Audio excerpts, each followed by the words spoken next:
Allez, bonjour à tous, j'espère que vous allez très bien. Pour ma part, ça va nickel. Donc là, je fais une deuxième vidéo sur la table de mixage Ibiza, donc avec la partie bar graft que je n'avais pas parlé. Donc j'ai repris le transformateur d'alimentation avec l'interrupteur, le porte fusible et le fil. J'ai repris l'alimentation, donc plus 9 volts qui sort de la carte que j'avais découpée. J'ai repris le bar graft que j'avais également découpé. Donc j'ai pris un potentiomètre qui est double. Vous voyez, il y a deux potentiomètres sur un seul en fait. Donc j'ai ajouté une résistance de 100 ohms entre l'entrée audio et le potentiomètre, la sortie du potentiomètre on va dire. Je suis raccordé sur une prise RCA double, vous voyez. Donc j'ai branché une platine CD. La platine CD là elle tourne. Voilà, donc vous voyez que ça fonctionne très bien le bar graft. Par contre, j'ai été obligé d'enlever les résistances d'entrée. Ils avaient mis des 62 kΩ. J'ai remplacé par les résistances que j'avais sous la main. C'était des 13 kΩ. Parce que avec la 62 kΩ, comme je n'avais pas de préampli audio, j'avais que les deux LED qui s'allumaient et puis le reste ne pouvait pas s'allumer. Donc là, en faisant comme ça, en changeant la résistance d'entrée, ici et ici, j'ai pu faire augmenter le nombre de LED qui s'allument sur le bar graft. Donc vous voyez que ça fonctionne très bien. Donc maintenant, je vais vous faire voir le schéma, parce que j'ai fait un schéma. Je l'ai recopié au propre. Alors voilà, bar graft. Donc ici, on a les 4 premières LED qui sont vertes. Donc les 4 premières LED, vous les avez vues, elles sont là. Ensuite, il y a une LED rouge. C'est celle du milieu, là. Celle-là et celle-là. Celle qui s'allume. Et ensuite, en dernier, on a les deux LED pour indiquer la saturation. Donc, vous voyez, c'est très simple, hein. On a utilisé des résistances de forte valeur. Donc, la première LED qui va s'allumer, ça va être celle-ci. La 100 kΩ. Et en dernier, ça va être celle-là, cette LED-là, parce qu'on a une résistance plus élevée qu'ici. Si j'avais pas voulu avoir deux LED de plus, j'aurais pu tout simplement mettre à la pin 7 une résistance comme ici de 2,2 kΩ et une LED en série avec la résistance reliée au plus VCC. Ici, une LED rouge. Et là, eux, ils en ont mis deux LED de plus. Donc voilà. Donc le circuit intégré qui est utilisé, c'est un AN6884, très classique pour les bar graft à LED. Donc les transistors utilisés, c'est du 9014. Alors KTC 9014 ou alors vous pouvez avoir aussi du C9014 ou du S9014. Ça dépend du fabricant en fait. Donc ici on a l'entrée in. Donc c'est ce que j'ai en sortie du potentiomètre, mon entrée. Ensuite on passe par le moins d'un condensateur et on ressort par le plus. Ah, là, c'est la résistance de 62 kΩ que j'ai enlevé, que j'ai mis une 13 kg à la place pour pouvoir allumer mes LED. Ensuite, on arrive directement en pin 8, donc l'entrée du circuit intégré.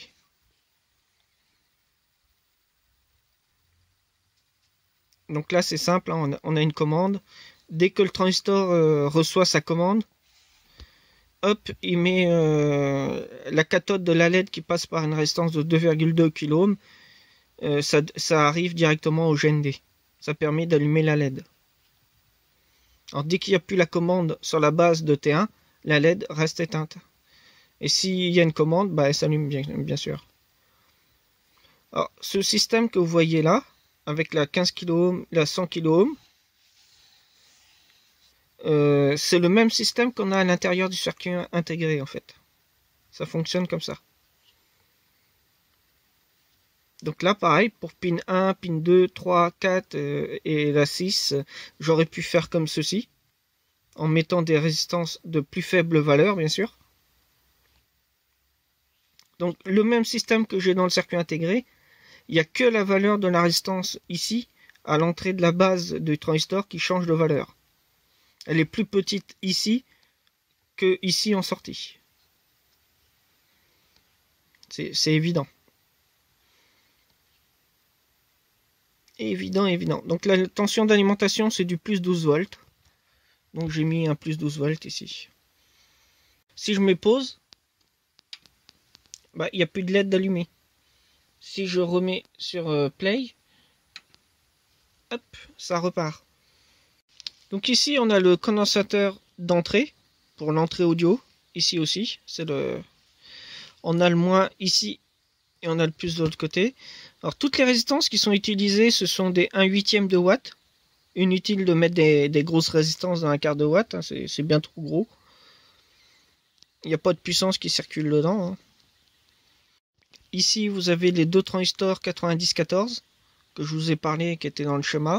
Donc je vous les refais voir tout de suite, si vous vous rappelez déjà plus. C'est T1 et T2. Donc il y a les résistances, hein. Vous voyez les valeurs, 100 kΩ, 150 kΩ. Donc ça c'est la résistance qui arrive dans la commande de base.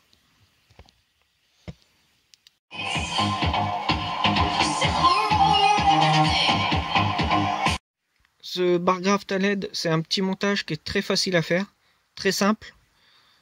Ça ne demande pas beaucoup de composants. On peut s'arrêter à mettre uniquement 4 LED vertes et une rouge et rien mettre pour la pincette. On peut enlever toute la partie qui est là. Donc il reste plus que ça comme composant. Ça ne gênera pas le fonctionnement. Vous avez les valeurs des composants. Donc voilà. Il n'y a plus qu'à si vous voulez faire le même bar graft. À quoi sert un bar graft? Alors c'est uniquement pour afficher la puissance de sortie qu'on a sur un ampli, sur comment on peut dire, un préampli, une table de mixage, comme là c'était une table de mixage.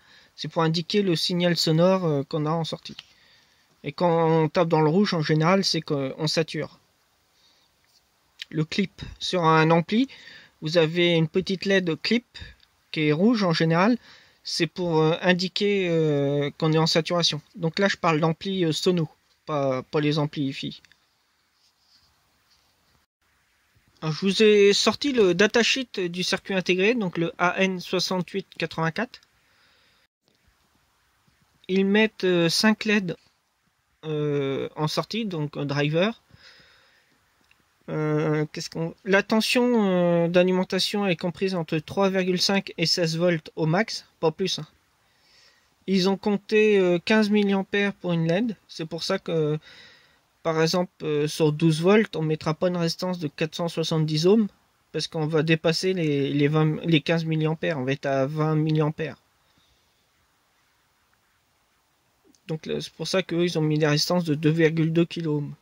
Ça suffit largement pour afficher, que les LED s'illuminent. Donc ensuite, voici l'intérieur du circuit. Donc ce que vous voyez ici, là, les deux petits cercles qui sont l'un dans l'autre, en fait, ça correspond à cette fonction-là sur le schéma. Une résistance ici et une là reliée au GND, le transistor. Donc cette petite fonction, elle est ici à chaque fois pour les LED. 1, 2, 3, 4, 5 LED. Et ici pour la 7, c'est pour continuer, pour remettre comme on a fait ici sur le schéma. La pin 7, on ressort et puis on peut rajouter. On aurait pu mettre encore une troisième LED en sortie. Au lieu de 150 kΩ, j'aurais mis 200 kΩ par exemple. Ou 180 kΩ et j'aurais refait le même montage avec un transistor et puis une résistance et une LED. On aurait pu en mettre 4 aussi. Après 200 kΩ, ça aurait été 270 kΩ par exemple. Donc voilà un peu. Donc le VCC pin 9. VCC ici on est en 12 volts. Le GND pin 5. La première sortie de LED, la deuxième, troisième, etc. Donc en dessous, j'ai une deuxième feuille qui va avec le datasheet. Alors, c'est pour vous expliquer un peu comment qu'on peut câbler le circuit. Donc on peut faire comme ça. Donc pin 8, ça c'est l'entrée. Donc là, ils ont représenté avec un potentiomètre de 10 kΩ et un condensateur de 2,2 microfarad. On va voir que nous, on a fait autrement. Dans notre montage, ici, pour l'entrée, on a fait comme ceci. 10 kΩ qu'on n'a pas ici, qui est relié au GND. Un condensateur qu'on n'a pas également, qui est relié aussi au GND. Une résistance, donc, qu'on n'a pas ici. Et le 22 microfarad qu'on a mis ici. Et eux, ils ont mis du 2,2 micro. Mais ça marche dans les deux cas.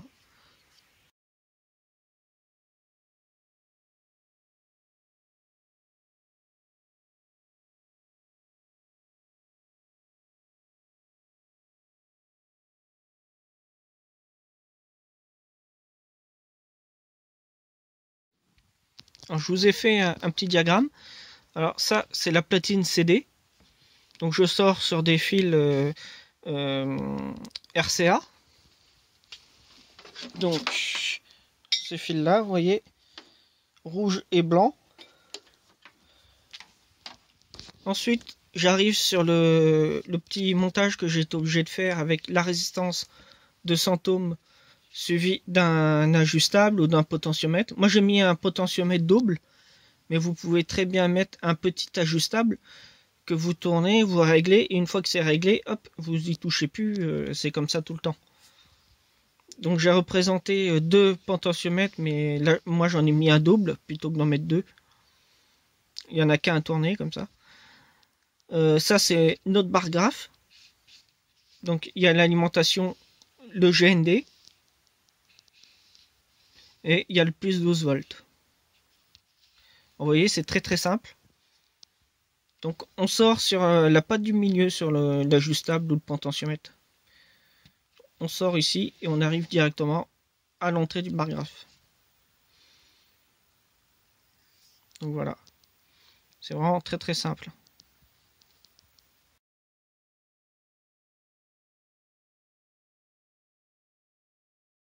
Là, je ne vais pas le faire dans cette vidéo-là, mais ce qu'on peut faire, c'est réunir le transformateur, l'alimentation, le bar graphe à LED, et réunir la carte USB. Donc je vais la sortir. La carte USB que j'avais récupérée dans la table de mixage. Donc ça, c'est pareil, je ferai une vidéo. Je dis pas que ça sera la prochaine vidéo, mais je ferai une vidéo avec cette carte. Avec les touches que j'aurais refait sur une petite carte. Et bah, pour vous faire voir comment que ça fonctionne en fait. Mais bon, pour l'instant, on s'attelle à ce bar graphe à LED. Donc voilà, vous voyez, c'est une vidéo qui est très courte pour cette fois-ci. Ça va pas durer une demi-heure comme à chaque fois. Donc voilà, j'espère que j'ai répondu à toutes les questions que vous pourriez vous poser sur ce bar graphe à LED. Je pense que oui. Si vous avez des questions, faut surtout pas hésiter. Vous les mettez en dessous dans les commentaires. Je dis un grand merci à vous tous qui nous suivez régulièrement, qui regardez nos vidéos. J'espère que ça vous permet d'apprendre. Si vous avez aimé, surtout n'hésitez pas à mettre un petit pouce vers le haut. Ça fait toujours plaisir avec un petit commentaire. Je vais parler encore du forum Triac à faire, même si je le rabâche à chaque fois. C'est pour ceux qui ont un problème sur un appareil électronique ou qui veulent concevoir une carte ou autre chose.